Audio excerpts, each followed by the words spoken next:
কোরআন অনুযায়ী রাষ্ট্র পরিচালনা করা। কোরআন অনুযায়ী কি পরিচালনা করা?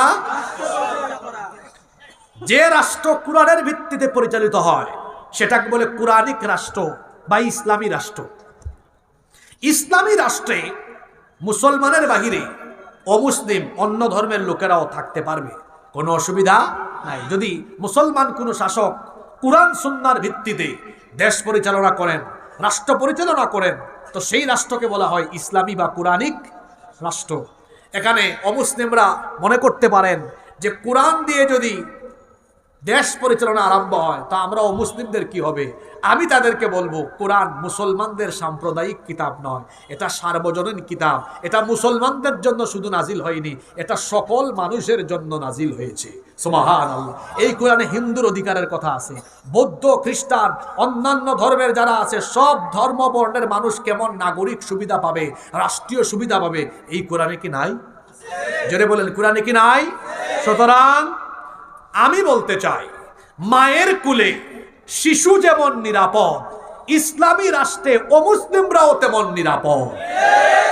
যদি কোনো দেশ ইসলামী দেশ হয়ে যায়, যদি আমার এই বাংলাদেশে কোরআনের আইন প্রতিষ্ঠা হয়ে যায়, এদেশের হিন্দু, বৌদ্ধ, খ্রিস্টান, অন্যান্য ধর্মের যারা আছেন এখন যে সুযোগ সুবিধা তারা পাচ্ছেন, কোরআনিক রাষ্ট্র ইসলামী রাষ্ট্র হলে তারা এর চেয়ে বেশি সুযোগ সুবিধা পাবেন।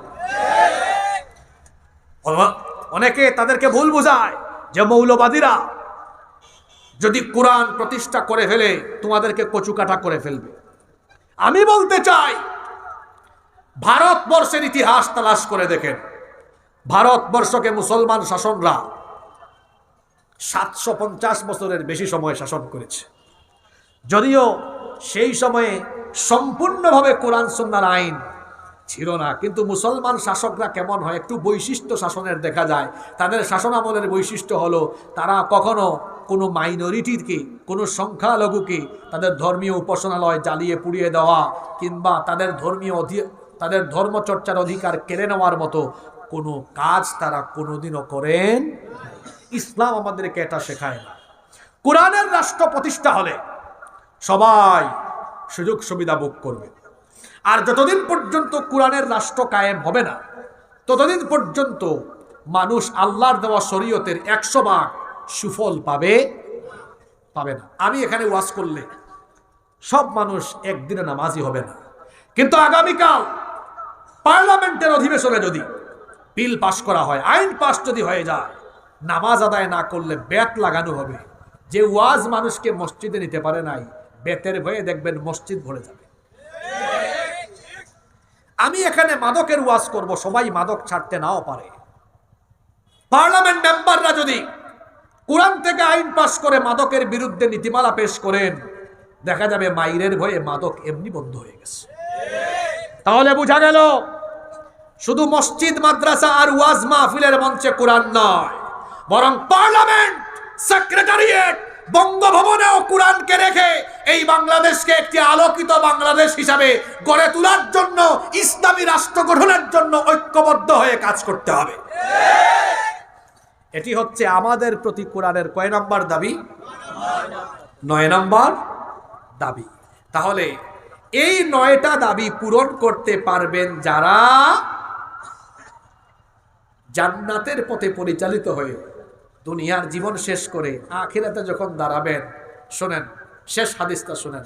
আল কোরআন শাফিউন মুশাফফা, নবীজি বলেছেন এটা হলো সুপারিশ কবুল হওয়া এমন এক কিতাব, যে কিতাব কিয়ামতে সুপারিশ করবে আল্লাহর দরবারে মানুষের জন্য। সুবহানাল্লাহ পড়ে। নবীজি বলেছেন ফামান জাআলাহু আমামাহু কাদাহু ইলাল জান্নাহ, যে ব্যক্তি কোরআনকে তার জীবনের সামনে রাখবে, মানে কোরআনের আইন কানুন তার জীবনের সামনে রেখে কোরআনের ভিত্তিতে চলবে, কাদাহু ইলাল জান্নাহ, এই কোরআন তাকে টেনে টেনে টেনে টেনে জান্নাতে দিবে। ওয়ামান জাআলাহু খালফাহু কাদাহু ইলান নার, যে ব্যক্তি কোরআনকে পিছনে রাখবে, অর্থাৎ কোরআনের আইন কানুন জীবনে মানবে না, এই কোরআন তাকে টেনে টেনে জাহান্নামে দিবে। আমরা জান্নাত পেতে চাইলে কোরআনের দাবি পূরণ যদি করতে পারি, এই কোরআন কিয়ামতের দিন আল্লাহর দরবারে দাঁড়িয়ে বলবে, আল্লাহ এই লোকটাকে তুমি জান্নাতে দিবে না যতক্ষণ আমিও তার পক্ষে তোমার দরবারে দাঁড়িয়ে সুপারিশ করা বন্ধ করব না ততক্ষণ। এসো কোরআনের ছায়া তলে সমবেত হই, এসো কোরআনের ছায়া তলে সমবেত হই, এসো আল্লাহ রাসূলের অনুগত হই, এসো কোরআনের ছায়া তলে সমবেত হই, এসো আল্লাহর গুণগান করি, এসো তারি পথে জীবন গড়ি, আল্লাহর নাম নিলে তাতে যদি সুখ মিলে, আল্লাহর নাম নিলে তাতে যদি সুখ মিলে, কেন সেই নাম থেকে দূরে সরে রই, কেন সেই নাম থেকে দূরে সরে রই, এসো কোরআনের ছায়া তলে সমবেত হই, এসো কোরআনের ছায়া তলে সমবেত হই। এই কোরআনের ছায়া তলে এসে কত লোক প্রাণ দিল হেসে, কোরআনের ছায়া তলে সোজা পথ যদি মিলে, কোরআনের ছায়া তলে সোজা পথ যদি মিলে, কেন সেই পথ ছেড়ে ভুল পথে রই, কেন সেই পথ ছেড়ে ভুল পথে রই, এসো কোরআনের ছায়া তলে সমবেত হই, এসো কোরআনের ছায়া তলে সমবেত হই, এসো আল্লাহ রাসূলের অনুগত হই, এসো কোরআনের ছায়া তলে সমবেত হই। আল্লাহ কবুল করেন।